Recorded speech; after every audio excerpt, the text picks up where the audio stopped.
Record to the cloud, I guess. All right. Okay, I see that. It says record. Here we go. All right. Subscriber Spotlight. We're with Cheryl Ewan. And how are you doing? I'm doing well. I'm missing theater Uh, like probably everybody else. yeah, I know. I It's know. just, Oh it's not God, the we'll get same to that. virtually. It really isn't. It really isn't. And I feel like everyone's trying to find the secret recipe to crack how Zoom or whatever can be the ambassador of the live experience. And I think we just keep bumping up to the central truth that what makes what we do beautiful is the thing we can't do right now, which is gather. Yeah. Yeah. I also think the people who have been most successful are the ones that are really designing it for Zoom. So like, I don't know that you saw the Apple Plays or the extended Apple Plays, but I Yep. thought those really worked because, it was a Zoom experience. Right. And it was a Zoom play. And so I think it worked from that angle. But I think, trying to do much of anything else or bringing things archivally out even, it just isn't the same. So anyway. Yeah. Yeah, no, I mean our thinking is that what this giant pause allows us to do is to make space for things like this that just when you're in the kind of operational rhythm of a non-for-profit, very rarely do you get the kind of slam on the brakes and say, let's just talk to our subscribers individually. So that's one benefit of these times. But yeah, we've been having success at the gift with doing our gift lit series over Zoom, and we had over 100 people for the first one, and so that's Oh, been a nice community building one yeah. event. But yeah, Well, we something we like really that, do miss all you. I was going to say something like that would work really well because it's more reading Yeah, like. So that's right, cool. I'm glad. right. I'm glad that can be successful. Yeah, absolutely. Do you mind if I embarrass you real quick and read about your accomplishments on LinkedIn? Oh, we'll see. We'll see how accurate. I don't know. LinkedIn is a little old, but All right, we'll see great. what Well, it says. just throw the flag if something's off. Yeah, see So what it says. Yeah. Cheryl is a consultant and facilitator dedicated to assisting nonprofit and public sector arts and philanthropic organizations for over 30 years. So far, so good. So far, so good. I didn't lie. Um, applying a fresh lens to examine client needs, she creates customized processes and approaches that support and reflect the distinct mission, culture, and desired outcomes of each organization, working hand in hand with organizations to increase their effectiveness and successfully develop strategies to meet the challenges of change. Her work is distinguished with a commitment to collaboration, transparency, openness, inclusion, and flexibility. And you've worked with the Chicago Public Arts Group, the National Museum of Mexican Art, the Renaissance Society, Three Arts, Urban Gateways, Kaneko, Alliance of Artists Communities, National Endowment for the Arts, Americans for the Arts, Pew Charitable Trust, Chicago Community Trust, Ford Foundation, Woods Fund of Chicago, Arts Work Fund, Arts and Business Council of Chicago, and numerous local and state arts agencies. It might be more expedient to just list the ones with whom you haven't worked. And Thanks. has been a board member of the Arts Alliance Illinois, cultural program consultant for the Sarah Lee Foundation, director in the Office of Local Partnership for the Illinois Arts Council, and undergrad UC Berkeley BA in History, Yep. and then UC LA Master of Business Administration MBA in Arts Management. How did LinkedIn do? LinkedIn did fine. I just need to update it. I realized, there's other projects that I've worked on, more recently. The gift isn't on there and I worked with you guys. When was that? I was trying to think about that. That must have been. It was, well, Paul was treasurer. Paul Bott's our board member. Yeah, and George was the president. Right, and I think George. It may have been his first year of being president. So it was around then. So what is that, 2013-ish? 2012, somewhere in there? I feel like we had just acquired the office space. Yes, you had just acquired the office space. So yeah, Right. 12 might be correct. And that was through the Arts Work Fund, right? That was through the Arts Work Fund. Right. Would have been Right. really bad if I got that wrong. Um, and I didn't know that you went to UC Berkeley. Oh, yeah. I was there right after all of the upheaval from the Vietnam War. Wow. Can you So talk about I that? missed all that action, but I did see the aftermath of it. There was a lot of graffiti still around, not too many protests or any of that. So I missed all of that, or fortunately or unfortunately, depending on how you want to look at it. And was the disabled movement to make the campus more accessible, was that happening when you were there, or had that No, I been? don't think so. At least I don't remember there being much. No, I don't remember much being said about that. So it must have been after that. Got it. And so you started with history. I started with history, but theater was always, well, I shouldn't say always. I was introduced to theater when I was in high school. And when I was in 11th grade, we had an option with our English classes of picking sort of a specialty. So you could do theater, you could do creative writing, you could do, I forget what the other options were. And I don't know why I picked theater, because I'm really quite a shy person. But I picked theater, and I had the most dynamite drama teacher, and we had like 15 people in our class, which was very unusual. I went to school in Oakland, California, public high school, and usually the classes had like over 30, but we had like 15. So she let us do everything. It was amazing. And so I got my love of theater from her, and cut my teeth on American Conservatory Theater in San Francisco, Mm-hmm. where I did Rush, for the rest of high school. Oh boy, like a couple times a week. I mean, I got really hooked, really hooked. What were some of your favorite projects that you did? When I was in high school, I was actually an Irish maid in one of the O'Neill plays.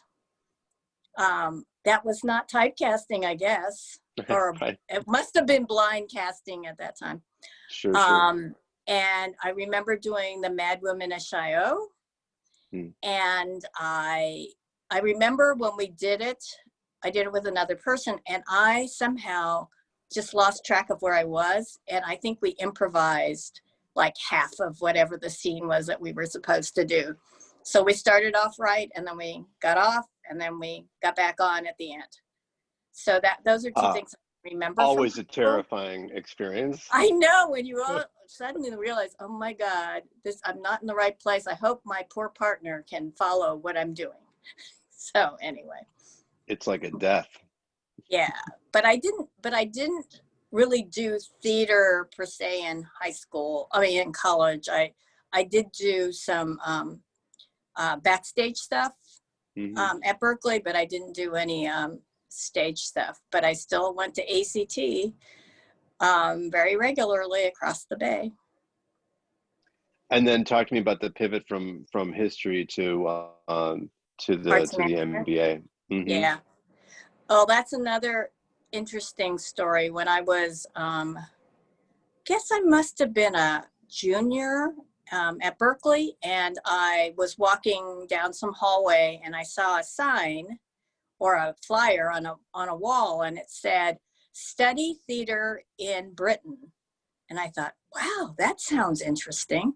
So I read through, and it was basically these two professors at UC Santa Barbara who were taking a group of students to Britain to go to theater like every night, and then have classes during the day and talk about what they saw.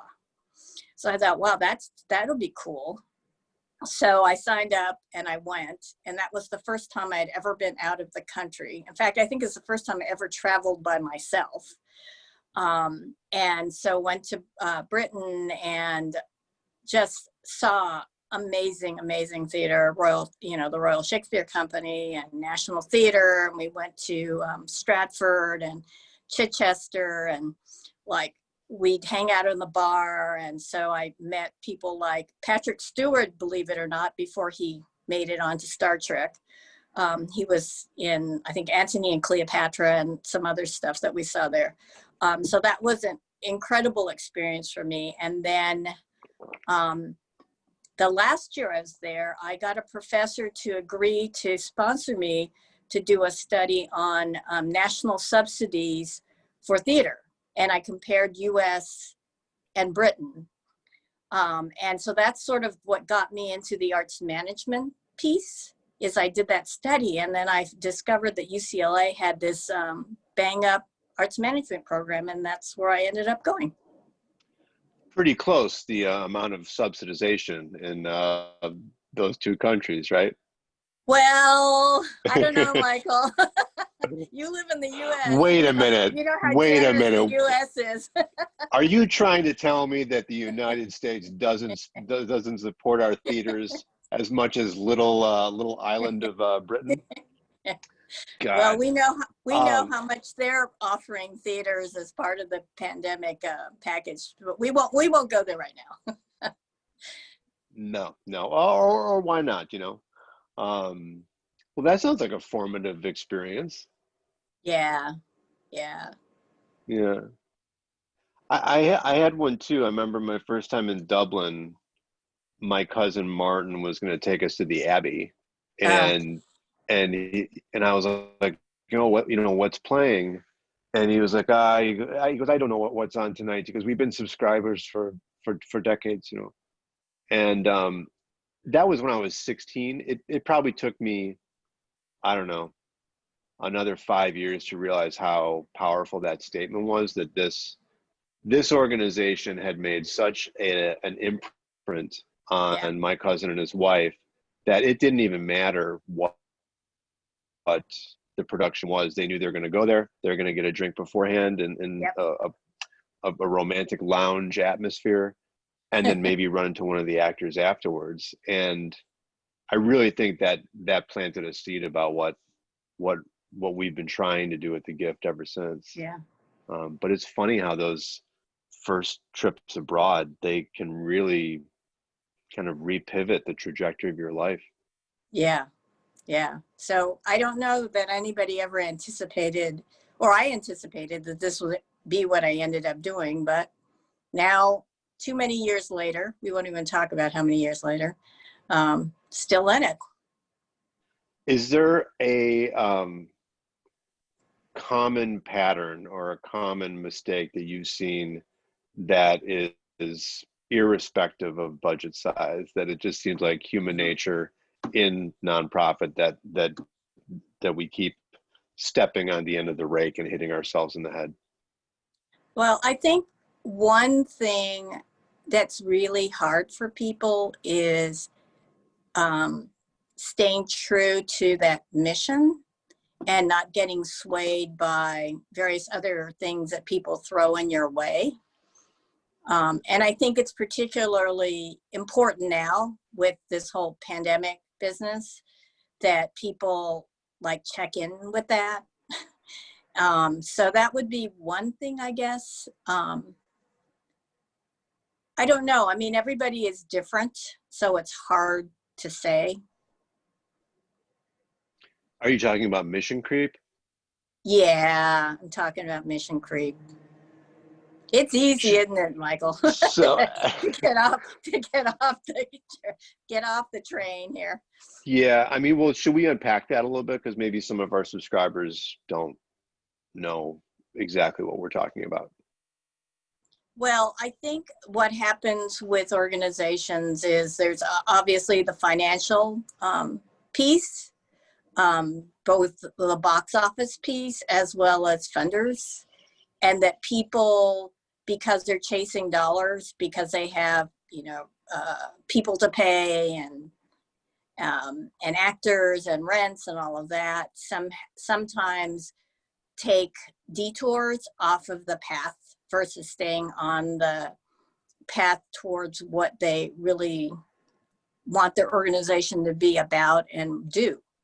And so I guess that's something that's sort of a common, I guess it's something that just gets thrown in everybody's way all the time. And so it's easy to say, oh yeah, that's, that getting that 10,000 or 20,000 or whatever it is would be great because it'll allow us to do this or that. But it might take you in a direction that isn't really in the direction of where you want to go ultimately. Yeah. We used to have a board member, John Brame, who'd say, we have to take care of the mothership first. Mm-hmm. And then we can, explore other kinds of programming. Don't you Yeah. feel that, we might get in trouble for this, but my life has changed because I saw a play at one of our professional theaters in Chicago when I was, a freshman in high school or something. I feel like an education outreach program is kind of the consistent bad idea sometimes of that mission creep, because I feel like there's a board member that pipes up and says, hey, I bet we can get some grants for this if we go into schools. And I feel like a lot of theaters have done that, right? And there's really no traction because we go into neighborhoods, we're there to do a few workshops, it results in a bit of a show and tell thing, and and then nothing. I wish that organizations would think a lot harder before starting education programs, because you do have the ability to change young adults' lives, but it shouldn't be done just for extra dollars. Yeah. I guess we're examples of it, aren't we? that we got introduced through some arts education program, right? And it stuck for some reason. Yeah. But no, I think you're right. I think people should do what they're good at, right? And what their heart leads them to want to do. Versus doing things, well, okay, it'd be great to do an arts education program, but if your heart isn't in it and you aren't really thinking about what are the implications of what I'm doing, you could do a lot more harm than good. Absolutely. Yeah, just because you can doesn't mean you ought to. Yeah, exactly. It feels like maybe a distinctly American problem, because it feels very corporate to me. Like, it feels very too big to fail. It feels very well, why wouldn't Apple start to try to make a driverless car? That you get to these, there's just no such thing as satiation in terms of a budget level. And Yeah. we've been trying to think about the opposite of the gift, because we're watching this pandemic wreak havoc on our industry, and Lord knows how many theaters are going to survive it. Thankfully, the gift will be one of them. But I wonder if it is irresponsible to create organizations in our country that have such exorbitant budgets, because it's so vulnerable to something like this. And then all of a sudden, to your point, these programs, these sidecars, they're just jettisoned along with the people that have worked on them for so long. Is that a dangerous thing to say? Well, I think sort of the point, in this whole situation, and I think it's happened when we've had crises, like in 2008, that the organizations that are going to survive are going to be guys like you, that are the smaller ones who can be more agile, that don't have a lot of that baggage that they have to pay for. And I think the larger ones, although the larger ones, they're going to have to make some cuts to what they do. But I don't think that places like the Goodman or the Art Institute or any of those are going to go away. But it's these folks in the middle, like I'd say the 750 to maybe 3 million folks, that it's going to be hard to come back. Yeah. So I think in some senses you're lucky. You're lucky that the gift is small, because you can think you can take more risks, in thinking out of the box about, well, what can be our next move? How can we deal with what the CDC is saying to us about what we need to do as far as keeping people safe and that kind of thing? Yeah. Yeah, I wonder what that looks like if you simply codify that in the bylaws of that the organizational budget should not exceed by a factor of X how many employees are full time. Do you know what I mean? That Yeah. if you kind of build it to stay lean, Mhm. and then on the years that you're kind of ripping and roaring, just stash your profits in an endowment fund, because who knows when something like this is going to hit again. Yeah. Yeah. Um, yeah, some was saying that COVID is more of an accelerant, and that kind of all these things that were Mm-hmm. going to happen eventually have just been kind of compressed into happening rapidly. And so I think organizational Yeah. change at the gift is definitely going to be one of them. Yeah.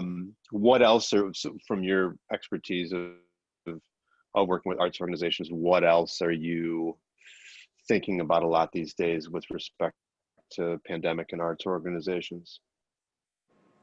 Well, I'm trying to encourage people to take the time to do the infrastructure building that they need to do, the things that you always put aside, right? Because, oh, well, we're in production, right? We don't have time to think about how we could change the production process so it could go smoother. We just got to do it. So having the opportunity to think about processes that could be put into play, that have flexibility, obviously, and are agile in that way, because you don't want to get into something that's so structured that you use it as a guideline. You don't use it as like it's not set in stone kind of thing. So I think doing that kind of work, I think, can happen now. I'm working right now with a theater that's doing a strategic plan. We're almost done. It seems kind of weird to be doing a strategic plan when you can't even figure out what you're going to do next week, right? Because everything keeps changing on a daily basis. But if you don't think ahead as far as where you want to be heading, it's hard to even make those decisions for next week. Yeah. So that's been an interesting process. Trying to keep people are happy about doing that kind of thinking. And so it's been relatively successful, I think, to get people to think beyond what's going to happen next week, and to think about, okay, well, in 5 years from now, where do we really want to be? What do we really want to be doing at that point? Yeah. I feel like there's remember when we first started, there's almost like an embarrassment or a shame in quote unquote putting on that business hat and thinking, because I think maybe we're just, to our point about not being subsidized, I don't know, maybe we're just taught that we ought not to dream big, or that we don't have the business sense for it. And my God, especially now in these Yeah. it's just everything feels like chaos. Of course, it must feel wonderful to start thinking long term and in concrete, kind of tangible methods. Yeah. Yeah. Well, I'm encouraging everybody I know to do that, because that's what's going to get us to the other side. Yeah, and boy, people are they're going to need theater and art on the other side of this, because I think we're at our best, I think, when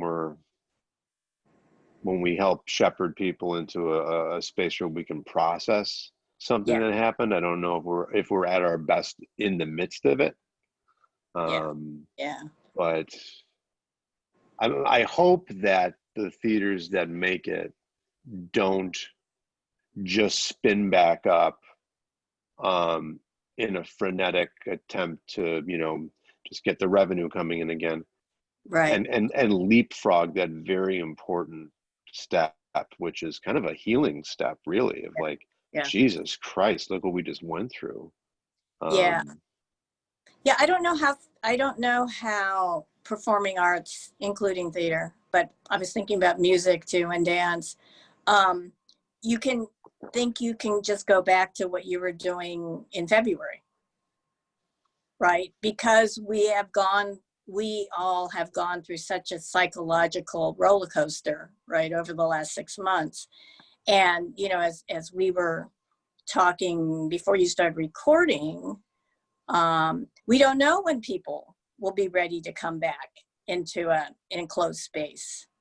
As much as we want to, I think we're all fearful of what that means to be sitting next to someone, in a theater. So I think everyone is going to have to think about what are the intermediary steps, or what are the things we need to do to make people feel safe, to make people feel welcome, to make people want to come, and all of those things. I mean, I know we're all like starving to be able to hug people, right?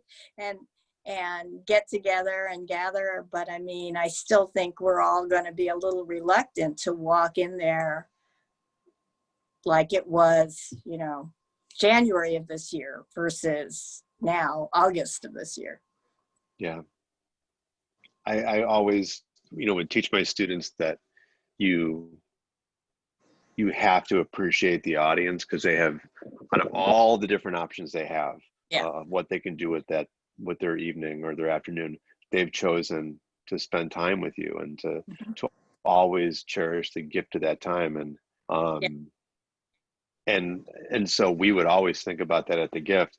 But my God, after we get through the other side of this thing, the first audience members who come back, I mean, they deserve like a national award or something. I mean, because we really miss it. We really crave it. Well, we Something keep getting desperate. these people keep sending us surveys and asking us about whether we're ready. And it's like, I keep thinking, well, I don't know, maybe not today, but maybe next week. you know? So I don't know how accurate any of the surveying is going to be to give anybody a signal of, what to do next. Mm-hmm. Mm-hmm. Yeah, you kind of imagine the most kind of contactless experience, right? I mean, from showing your phone your ticket, and maybe there isn't even a box office person. I mean, so the Mm, first kind of the blast of humanity that you get is when the curtain rises or the lights come up. yeah. Who knows? Yep. It's true. But do you remember what your first gift show was? I don't remember the name of it, but it was one where there was a baby involved. Um, and I can't even remember who was in it. There were like maybe 4 actors in it, but something with a baby. Does this Hmm. sound familiar? I'm trying to remember Um, whether a person was pregnant in it with the baby, but we've done a lot of baby plays. Was the new mother all of a sudden haunted by the idea that the baby was not her baby? Was like a scary one? I'm trying to remember now and I can't remember. I think it might have been mine.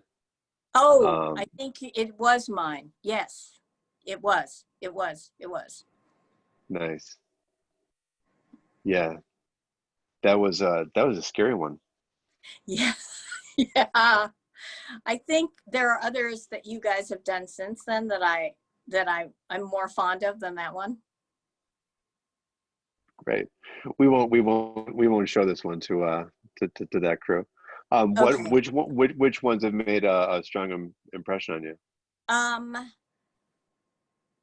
there are a number. Otto was Hmm. phenomenal, from lots of different aspects.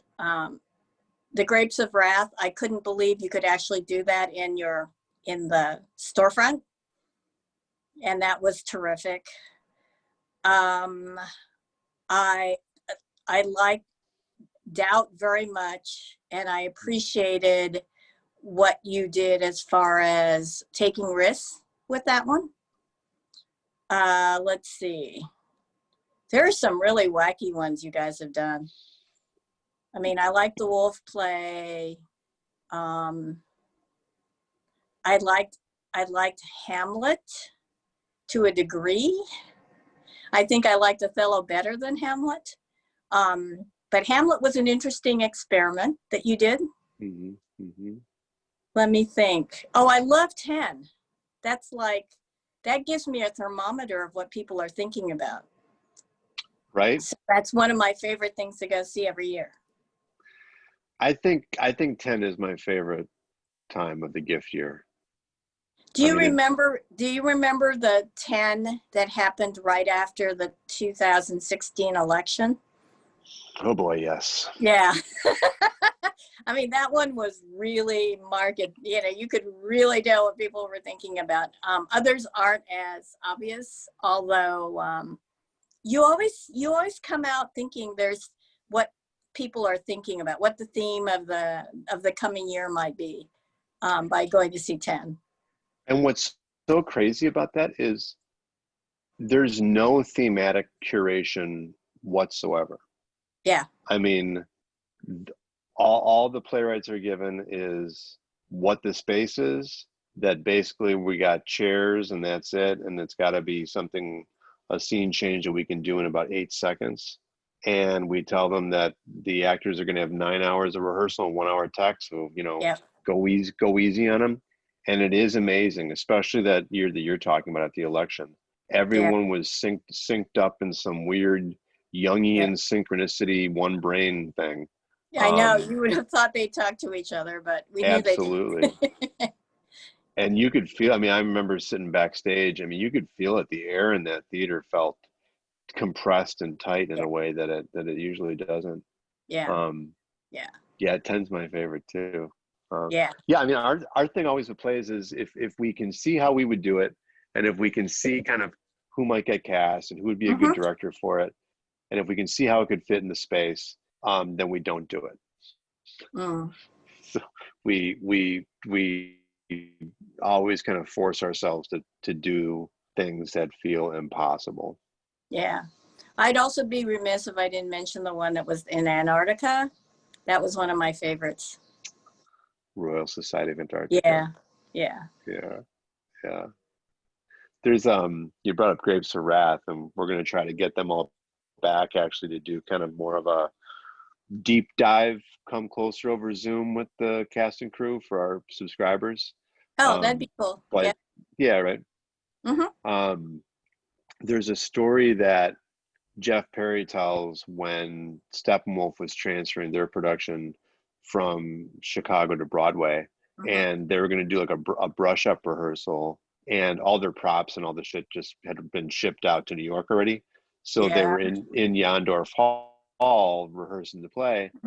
And so they were grabbing like broomsticks for rifles. And I mean, it was super kind of like, not even DIY. I don't even know what that is.